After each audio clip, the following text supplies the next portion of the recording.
ज्ञानतिमिरान्धस्य ज्ञानाञ्जनशलाकया चक्षुरुन्मिलितं येन तस्मै श्रीगुरवे नमः। नमः ॐ विष्णुपादाय श्रीगौरप्रियमूर्तये श्रीमते भक्तिवल्लभा तीर्थगोस्वामिने नमः। यतीन्द्रियनमस्तुभ्यं गौरकृष्णप्रियात्मने रूपानुगगतिज्ञाय गुरुदेवाय ते नमः। पतित पावन परम करुणामय परमाराध्यतम शिल गुरुदेव नित्य लीला प्रविष्टोम विष्णुपाद परमहंस परिव्राजकाचार्य अष्टोत्तर शतश्री श्रीमद शिल भक्ति वल्लभ तीर्थ गोस्वामी महाराज जी के श्रीपाद पद्म में असंख्य कोटि साष्टांग दंडवत प्रणाम करते हुए उनकी अहेतु की कृपा प्रार्थना करता हूँ। परमाराध्य श्रील गुरुदेव के असीम अनुकंपा से हम लोगों को इस पुरुषोत्तम व्रत का पालन करने का सौभाग्य प्राप्त हो रहा है। पुरुषोत्तम मास आज से आरंभ हो रहा है। शास्त्र के अंतर्गत दो प्रकार के विचार देखे जाते हैं, एक स्मार्थ और एक परमार्थ। स्मार्थ विचार को रखने वाला व्यक्ति स्वाभाविक रूप से परमार्थ के प्रति विशेष उत्साही नहीं होते, उनका विशेष रुचि नहीं होता। इसीलिए हर व्यक्ति के रुचि के अनुसार जितने भी विचार है, सिद्धांत है, क्रिया है और जीवन का उद्देश्य निर्णीत हुआ है, होता है। तो इसीलिए हम लोगों को ये समझना होगा, भगवान ने ये शास्त्रों का दो भाग में विभाग किया, एक स्वार्थ से जुड़ा हुआ, एक परमार्थ से जुड़ा हुआ। ये दोनों के पीछे कोई भी संदेश कुछ नहीं है, केवल स्पष्ट शब्दों में ये भगवान का एक गोपन उद्देश्य है। वो उद्देश्य क्या है? जीव को कृष्णोन्मुख करना, जीव को अपने उन्मुख करना, उनको अपनी तरफ आकर्षित करना। कारण ये है कि मायाबद्ध जीव जो होते हैं उनको स्वाभाविक भगवत स्मृति नहीं होता। यद्यपि जीव भगवान के नित्यदास है, फिर भी जीव के अंदर स्वाभाविक रूप से भगवान के प्रति समर्पण नहीं रहता है। इस कारण से भगवान स्वयं कृपा करके जीव को अपने ओर उन्मुख करने के लिए इस प्रकार से लीला की रचना करते हैं। वास्तविकता में कृष्ण विमुख जीव का परमार्थ साधन ही उसको शांति प्रदान कर सकता है, आनंद प्रदान कर सकता है, उसका उद्धार कर सकता है। तब भी भोक्ता भाव को ग्रहण करते हुए जीव भगवद विमुख होने के कारण उसको उन्मुख करने के लिए ये स्मार्थ शास्त्र का भी प्रावधान दिया गया है। जिस प्रकार से क्रमोन्नति की बात शास्त्रों में देखने को मिलता है, वही क्रमोन्नति का ही उद्देश्य है। व्यक्ति को धर्मार्थ का मोक्ष वांछा रूपी चतुर्वर्ग में लाकर और उसके बाद उस स्तर से उसको ऊपर उठाने का एक उद्देश्य, एक प्रयास भगवान का जो है, वही यहाँ पर विशेष रूप से समझने वाली बात है। यहाँ पर अपने अपने अधिकार में रहने से ही जीव की क्रमोन्नति है।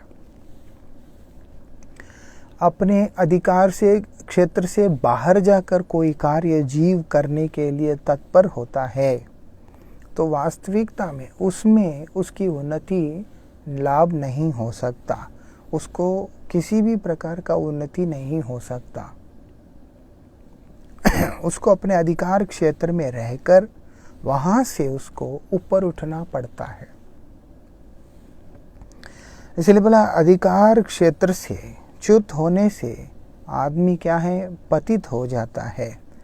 मतलब जो जितना सामर्थ्यवान व्यक्ति है उस सामर्थ्य वाली स्थिति से उत्थान की चिंता ना करते हुए अनाधिकारी होकर अपनी योग्यता से के अतिरिक्त कोई और कार्य में प्रवृत्त होगा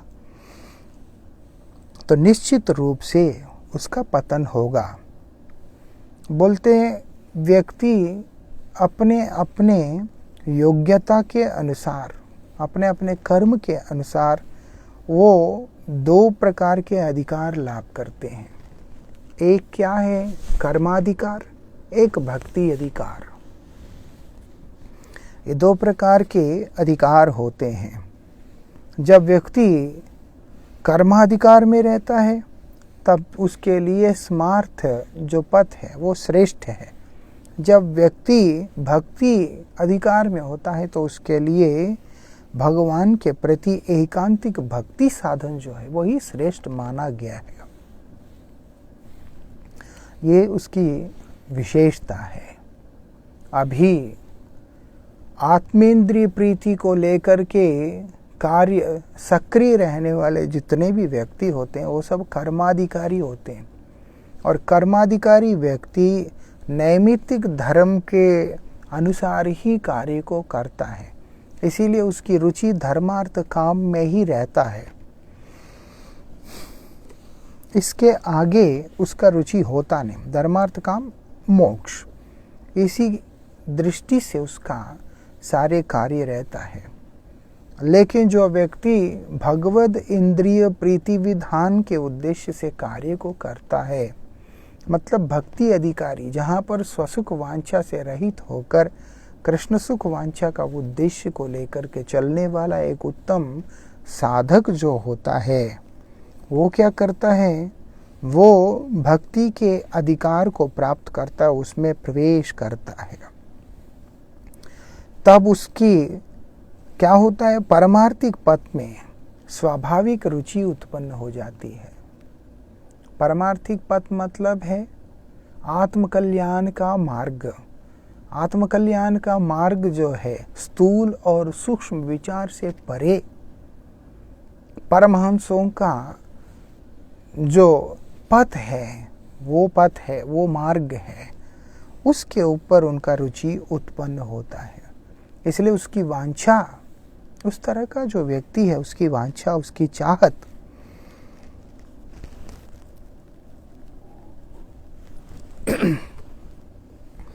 उसकी जो चाहत है, उसका जो मांग, वो क्या होता है, वो केवल भगवत संबंधी हो जाता है। इसीलिए भगवान ने स्मार्थ परमार्थ के आधार पर दो प्रकार के शास्त्रों का व्यवस्था किया, एक नहीं। इसीलिए अब ये स्मार्थ शास्त्र जो होता है वो तरह तरह के कर्मों के ऊपर आधारित होता है। इसीलिए तरह तरह के कर्मों को करने वाला व्यक्ति कभी भी परमार्थिक शास्त्रों के प्रति निष्ठा बना नहीं पाता है। तरह तरह के कर्मों में प्रवृत्त हुआ व्यक्ति कभी भी अपनी निष्ठा को परमार्थ शास्त्रों में लगा नहीं पाता। ये उसके लिए बड़ा ही कठिन हो जाता है। इसीलिए उसके अंदर परमार्थ पथ पे उदासीनता दिखाई पड़ता है। जैसे अगर हम देखते हैं, किसी ने बोला ये पत्थर पहन लो, या यहाँ पर दान कर देना, यहाँ पर या कोई पत्ते रख के उसको ये करना, वहाँ पर ऐसे करना, यहाँ पर ऐसे करना, तरह तरह के अन्य ग्रहों के उपाय, वहाँ पर मटका दबा के रखना, यहाँ ये बीज डालना, तरह तरह के उपायों को, तंत्र को पालन करने के लिए प्रवृत्त होते हैं, लेकिन कभी भी वो लोग पारमार्थिक साधन को करने के लिए रुचि नहीं रखते। जिस प्रकार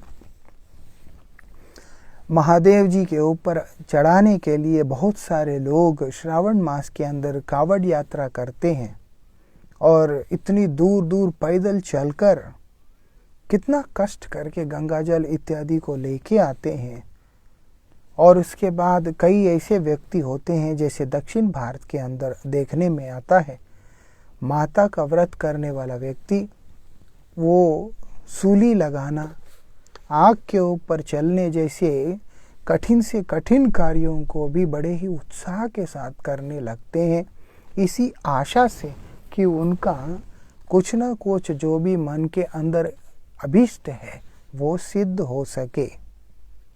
लेकिन अगर वही व्यक्ति को शांति से बैठकर भगवान का नाम का जाप करने के लिए बोला जाता है, तो वो व्यक्ति के लिए वो साधन संभव पर नहीं होता। वो व्यक्ति उस तरह के साधन में अपने आप को रुचि नहीं दे पाता है। तरह तरह के कार्यों में रुचि दिखा सकता है, क्योंकि उससे उसका धर्मार्थ काम मोक्ष सिद्ध होने का उसे आभास होता है, लेकिन इन कर्मों के अंदर अतिशय रूप से प्रवृत्त होने के कारण भी उसके अंदर कभी भी परमार्थ साधन करने के प्रति रुचि नहीं होता। ये अधिक मास जिसको कहा गया है, जो कि जो चंद्रमास और सूर्यमास है, मतलब हमारे पंचांगों की गणना चंद्र के आधार पे और सूर्य के आधार पे होता है। इसीलिए चंद्रमास और सौरमास के गणना के हिसाब से हमारी पंचांग की सामंजस्य बिठाने के उद्देश्य से हमारे पूर्वजों ने इस अधिक मास के बारे में प्रकाशित किया। यह अधिक मास क्या होता है? ये सारे ग्रह नक्षत्रों की अपनी अपनी दशा में वो जब क्रियान्वित रहते हैं, उसी दौरान कुछ काल जिसको वो त्याग करते हैं मल के रूप में, मतलब सारे तिथियां एक समान जो समय होता है, जैसे हम लोग रोमन कैलेंडर के साथ में और आज की डेट में जो घड़ी है उस हिसाब से हम लोग मैचिंग करते हैं, लेकिन पूर्व काल के अंदर सूर्यास्त, सूर्योदय और मध्याह्न काल, इन सब के और उसके बाद ग्रह नक्षत्रों की दशाओं के आधार पे पहले सारा गणना हुआ करता था। जब ये घड़ी इत्यादि भी नहीं होते थे, काल का, दिन का, तिथि का, हर चीज का एक अलग तरीका से होता था।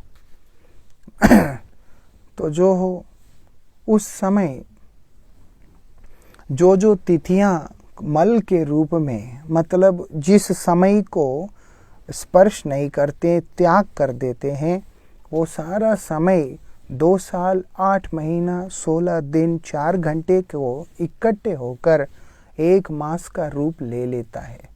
और ये 1 मास वही है जो कि चंद्रमास और सौर मास के सामंजस्य बनाने के लिए बना हुआ मास है। इसी को अधिक मास बोल के संबोधन किया जाता है। और कर्मकांड के अंदर कर्म जगत के व्यक्ति इसी को मलमास के नाम से भी जानते हैं। ये मलिन मास है, क्योंकि सारी तिथियों ने अपने अंदर से ये इन हिस्सों को निकाल कर त्याग कर दिया है। मान लीजिए एक तिथि का 10 घंटे तक रहने का हिसाब है, वो 8 घंटा रहकर जो छोड़ दिया होता है, वो बाकी का जो बचा हुआ 2 घंटा है वो उसका मल की तरह उसके द्वारा त्याज्य हो गया। वो इस प्रकार से सारे तिथियों के द्वारा परित्यज्य जो काल है वही अधिक मास का रूप लेकर के प्रकट हुआ है। इसी को मल मास भी बोला जाता है। ये विशेषता है इस अधिक मास का कि ये अधिक मास, क्योंकि जितने भी शुभ कर्म होते हैं, जितने भी सत्कर्म होते हैं, वो 12 महीनों के अंदर होता है। ये 12 मास के अंदर ही होता है। इसीलिए एक विचार से देखते हैं तो ये जो अधिक मास है ये कर्महीन मास है। इसके अंदर कोई भी सत्कर्म नहीं होता। ऊपर से इसको मलमास के नाम से भी लोग जानने के कारण वो किसी भी प्रकार का शुभ कर्म इत्यादि को करने के लिए ये मास को शुभ अथवा उपयुक्त वर्ण नहीं करते, मानते नहीं हैं। ये इस कारण से ये मास कर्मशून्य मास है। लेकिन ये स्मार्त विचार से है, पारमार्थिक विचार से अगर चिंतन करते हैं, शास्त्र बतलाते हैं कि मृत्यु अवश्यम भावी है। किसी भी क्षण, किसी भी मुहूर्त में व्यक्ति का प्राण इस देह को त्याग करके पंचतत्व में प्रवेश कर सकते हैं। इस कारण से जो समय हम लोगों को हर तरह के कर्मों से मुक्त करके हरिभजन करने का अवसर प्रदान करता है, उसी को सबसे श्रेष्ठ के रूप में माना गया है, मान्यता प्रदान किया गया है। इसलिए अधिक मास भक्ति साधन के लिए सबसे ज़्यादा श्रेष्ठ माना गया है। क्योंकि अन्य सभी जितने भी मास है वो सब के अंदर कोई ना कोई कर्म किया जाता है, लेकिन अधिक मास के अंदर किसी भी प्रकार के कर्म का कोई भी महत्व नहीं दिया गया है। इसीलिए बताया भगवान को प्रसन्न करने वाला, भगवत कृपा को प्राप्त करने के लिए ये जो मास है वो बड़ा ही विशेष और महत्वपूर्ण है। यहाँ बताया कार्तिक, माघ और वैशाख आदि जो मास है उनसे भी श्रेष्ठ इस अधिक मास को माना गया है। ऐसा क्या महत्व होता अधिक मास का जिसके लिए ये इतना श्रेष्ठ हो गया? क्योंकि इसको तो मलमास भी कहा जा रहा है, जो सबके द्वारा त्याज्य है, जो कर्मकांड के जगत के द्वारा त्याज्य ये जो मास है, इतना अद्भुत किस प्रकार से हुआ कि ये कार्तिक से भी श्रेष्ठ हुआ, उसको जानना अत्यंत आवश्यक है। नारदीय पुराण के अंतर्गत 31वें अध्याय में इसके बारे में उल्लेख आता है कि जब ये जो अधिक मास प्रकट हुआ, इस मास के अधिष्ठात्री सूर्य भी नहीं है, इस मास का अंदर कोई कर्म भी नहीं है। मतलब एक तरह से प्रकट तो हुआ लेकिन किसी के द्वारा सम्मानित नहीं हो पा रहा है, और इसका भी अपना कोई लक्ष्य और अपना कोई गंतव्य सिद्ध भी नहीं होता दिखाई दे रहा है। तो उदास होकर यही मास भगवान नारायण के पास गया और नारायण उनको लेकर के श्री कृष्ण के पाद पद्म में पहुंचा। जब श्री कृष्ण के पाद पद्म में पहुंचने के बाद अधिक मास ने कृष्ण चरण में निवेदन किया कि हे नाथ, वास्तविकता में मेरा आविर्भाव का कारण क्या है? मेरा तो अर्थहीन जीवन है, सबके द्वारा निंदित होती रहती हूँ, निंदित होता रहता हूँ। इस कारण से मेरा तो जीने का कोई तात्पर्य नहीं है, मेरा तो होने का कोई अर्थ नहीं है। आप मुझ पर कृपा करें, मुझ पर दया करें। इस प्रकार से दयनीय भाव से जब भगवत पाद पद्म में समर्पित हुआ, भगवान अतिशय परवश होकर, प्रेमाविष्ट होकर भगवान ने इसी अधिक मास को नाम परिवर्तित करके पुरुषोत्तम मास कर दिया। वो बोलते जिस प्रकार से मैं पुरुषोत्तम हूँ उसी प्रकार आज से ये मास भी पुरुषोत्तम होगा, श्रेष्ठ होगा। जिस प्रकार पुरुषोत्तम के नाम से जगत विख्यात होगा, इसीलिए इसको हम अधिक मास नहीं कहते। वैष्णव लोग इसको कभी अधिक मास नहीं कहते, मलमास नहीं कहते, ये पुरुषोत्तम मास कहते हैं। जिस प्रकार मैं सर्वगुण संपन्न हूँ, उसी प्रकार ये सारे गुण इसी महीने को मैं अर्पित करता हूँ। इसीलिए जैसे मैं गुणी हूँ ऐसे ही ये महीना गुणी है। द्वादश मास के अंदर द्वादश आदित्य हैं, सूर्य है। इस महीना में सूर्य ना होने के कारण मैं ही सूर्य रूप से इस महीने को प्रकाशित करता रहूँगा। इतना ही नहीं, मैं जिस प्रकार से चराचर जगत का अधिपति हूँ, ठीक उसी प्रकार ये मास भी द्वादश मास का अधिपति है, राजा है। सिर्फ एक प्रार्थना करने वाला भक्त को, एक समर्पित भक्त को भगवान ने कृपा परवश होकर कार्तिक, वैशाख, माघ आदि मासों से भी श्रेष्ठ मास निरूपण कर दिया, अपने जैसे गुण प्रदान भी कर दिया है। यही उसकी विशेषता है।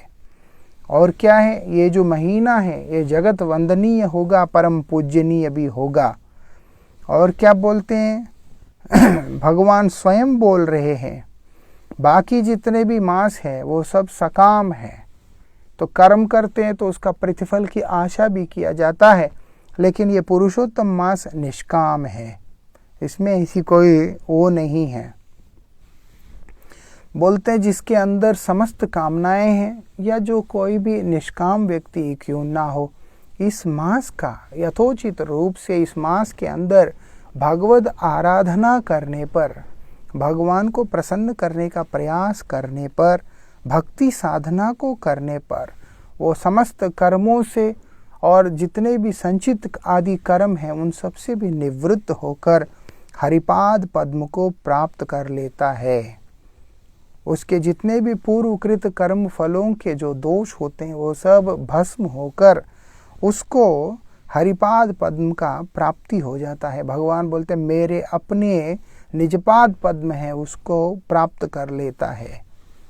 बोलते मेरे भक्त भी इस जगत में रहने पर कभी कभी उनसे कोई ना कोई अपराध होता रहता है, लेकिन ये पुरुषोत्तम मास के अंदर मेरे भक्तों का किसी भी प्रकार से कोई भी अपराध नहीं होता।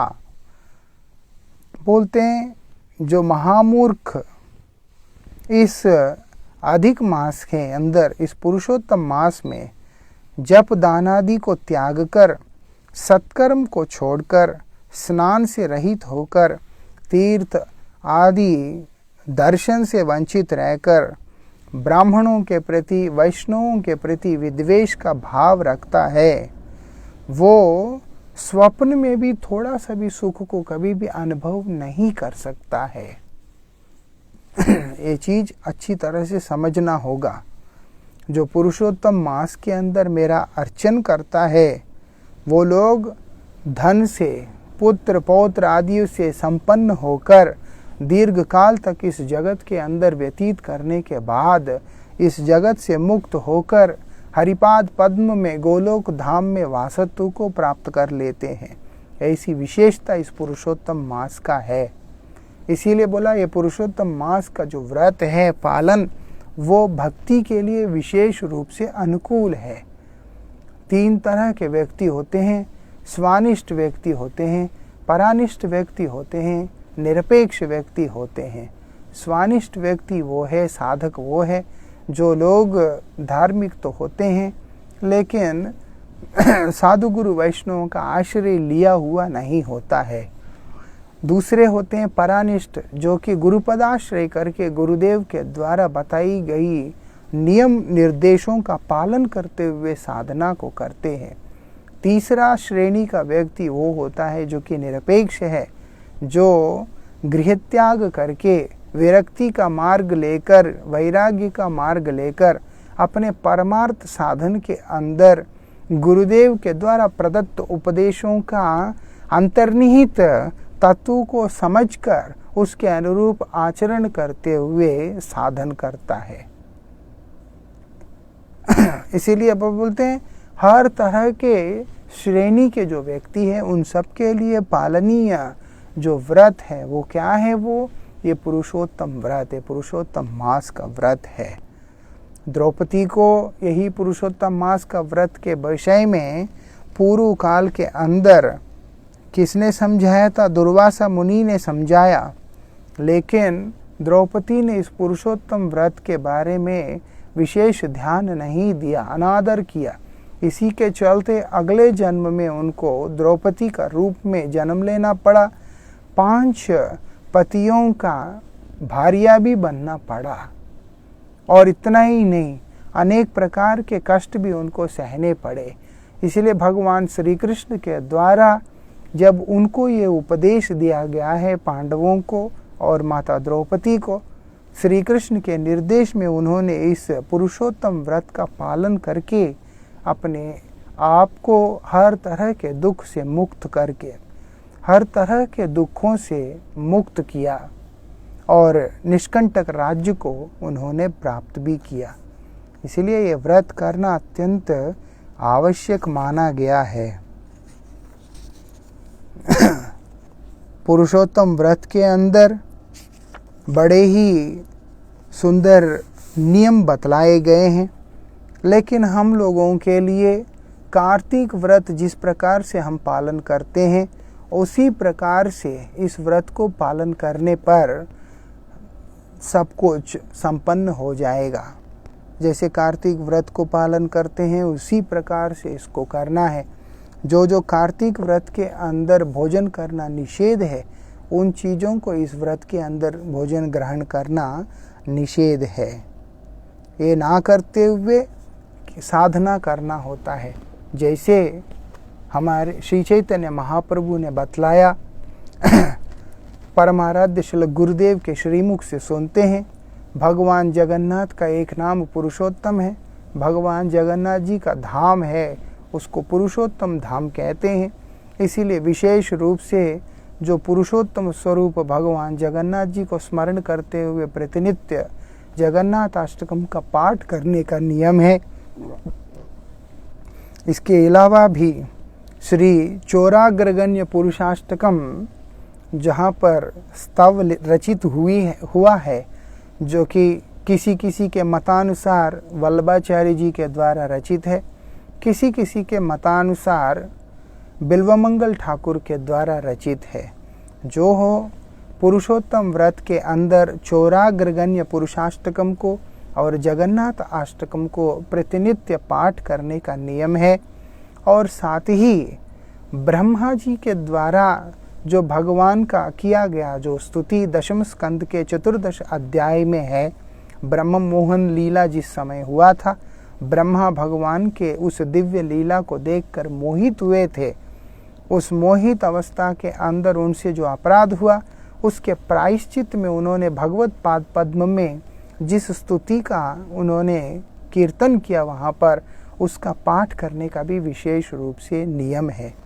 साथ ही पूर्व काल में कौंडिन्य नाम का एक ऋषि हुए थे, जिन्होंने विशेष रूप से एक मंत्र के द्वारा भगवान पुरुषोत्तम का आराधना किया करते थे मध्याह्न काल में प्रतिनित्य।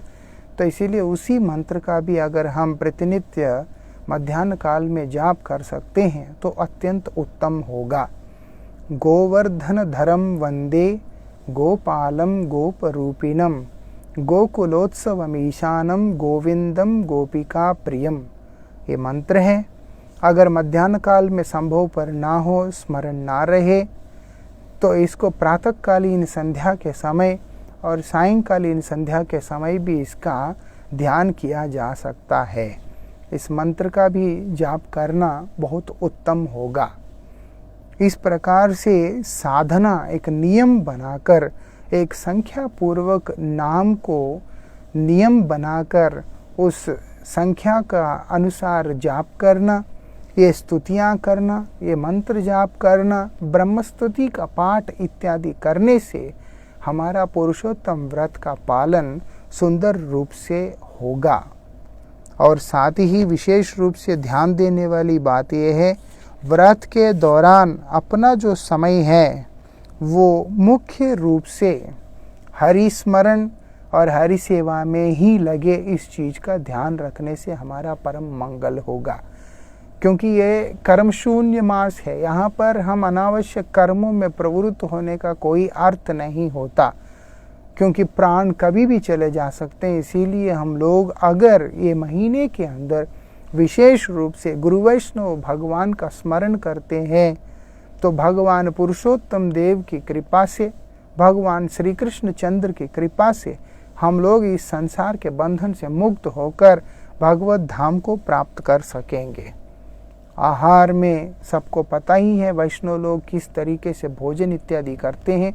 प्राथमिकता भोजन करने वाले वस्तुओं का चयन करने में नहीं है, इसीलिए प्राथमिकता है यहाँ पर हरिस्मरण का, संख्या पूर्वक जाप का और उसके बाद ये स्तुति आदि का पाठ करने का। प्राथमिकता है संग का, किस का संग हम करते हैं, किस तरह का वार्तालाप हम करते हैं, उन सब चीज़ों का। इसीलिए व्यक्ति को पतित व्यक्ति, मलेच्छ व्यक्ति, यवन व्यक्ति और उसके बाद पतित ब्राह्मण, ब्राह्मण द्वेषी और उसके बाद जो नास्तिक व्यक्ति, इन सब के साथ वार्तालाप नहीं करना चाहिए। अनावश्यक स्त्री संभाषण इत्यादि भी नहीं करना चाहिए। उसका कारण यह है, इन सब के साथ वार्तालाप करने पर समय, हमारा बहुमूल्य समय वृथा हो जाएगा। इससे कि हम लोगों का मानसिक संतुलन भी थोड़ा सा अस्थिर होगा, जिसके चलते हम लोग इस मास का पालन सुंदर तरीका से नहीं कर पाएंगे। कार्तिक मास प्रतिवर्ष आता है, लेकिन पुरुषोत्तम मास 2 साल 8 महीना 16 दिन 4 घंटे के बाद आता है। लगभग 3 साल में एक बार आता है। 3 साल में एक बार आने वाला ये दिव्य व्रत, दिव्य साधन, इसको हम लोगों को वृथा नहीं गंवाना चाहिए। और क्योंकि भगवान ने स्वयं यह मास को अपना नाम दिया, अपने गुण दिया, अपने जैसे शक्ति दिया, इस कारण से ये मास अन्य मासों की अपेक्षा और महत्वपूर्ण हो जाता है और महत्वपूर्ण हो जाता है। इसीलिए क्या करना होगा, प्रतिनित्य ये सारी स्तुतियों का पाठ करते हुए, प्रतिनित्य इनका पाठ करते हुए भगवत पाद पद्म के अंदर दीपदान करना वो सबसे ज़्यादा उत्तम होगा। वो बोलते हैं जो कार्तिक मास के नियम है और उसके बाद माघ मास के नियम है, ये सारे नियमों का पालन हम लोगों को पुरुषोत्तम मास के अंदर करना पड़ता है। ये कर्मकांडी विचार नहीं है, भक्त लोगों का विचार है। इसीलिए अधिकांश जो नियम है भोजन का, रहन सहन आदि का, वो संपूर्ण वर्ष वैष्णव जगत के लोग पालन करते ही हैं। कुछ एक चीज़ें हैं जैसे कि राजमा, सरसों, टमाटर, बैंगन, लौकी इत्यादि, इन सब चीज़ों का सेवन भी ना करते हुए, भूमि शयन करने का प्रयास करते हुए, हविषान्न ग्रहण करने का चेष्टा करते हुए, इस तरीका से जितना आदमी जितने वैराग्यपूर्ण जीवन को व्यतीत करते हुए साधन कर सकता है, उसके लिए उतना ही लाभकर होगा। और विशेष करके ये 2 स्तुतियाँ का पाठ, ब्रह्मा जी का स्तवन और साथ ही वो गोवर्धन धर्म वंदे वाला जो श्लोक, उसका नित्य जाप और हरिनाम, इसको हम लोगों को करते रहना चाहिए। श्रीमद् भागवत जी के अंदर बताया, क्या बताया, पुरुषोत्तम मास की महिमा को श्रवण करना। वो बोलते हैं जिस प्रकार से इस पुरुषोत्तम मास में क्या करना है, भगवान का अर्चन करना है। बोलते हैं इस मास के अंदर 100 अश्वमेध यज्ञ करने से भी श्रेष्ठ है इस मास का पालन करना। क्योंकि अश्वमेध यज्ञ करने वाला व्यक्ति वो भी 100 वो इंद्र का पद को प्राप्त करता है।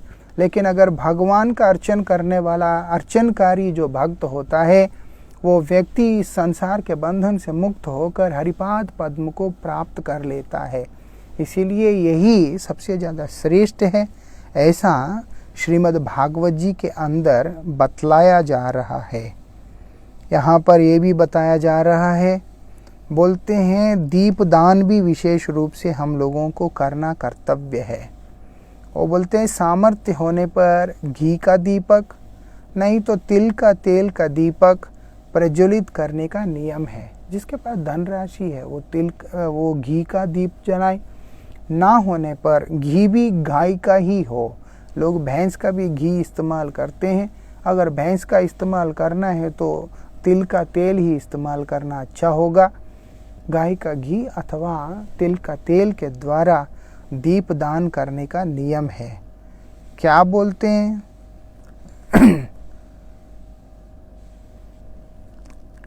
अष्टांग योग, ब्रह्म ज्ञान तथा सांख्य ज्ञान एवं समस्त तांत्रिक क्रिया पुरुषोत्तम मास में दीपदान की 16वीं कला के समान भी नहीं है। ये जितना भी है अष्टांग योग से जो मिलना और इसके बाद ब्रह्म ज्ञान, सांख्य ज्ञान आदि साधन से जो हम लोगों को प्राप्त होना है, वो पुरुषोत्तम मास के अंदर जो दीपदान करता है उसका जो फल के सामने 16वां हिस्सा भी नहीं है। ये उसकी विशेषता है। इसीलिए पुरुषोत्तम मास का पालन हर व्यक्ति को करना है, अवश्य ही करना। भगवान का कृपा लाभ होगा। व्रजे प्रसिद्धम नवनीत चोरम गोपांगनानां च दुकूल चोरम अनेक जन्मार्जित पाप चोरम चोराग्रगण्यम पुरुषम नमामि।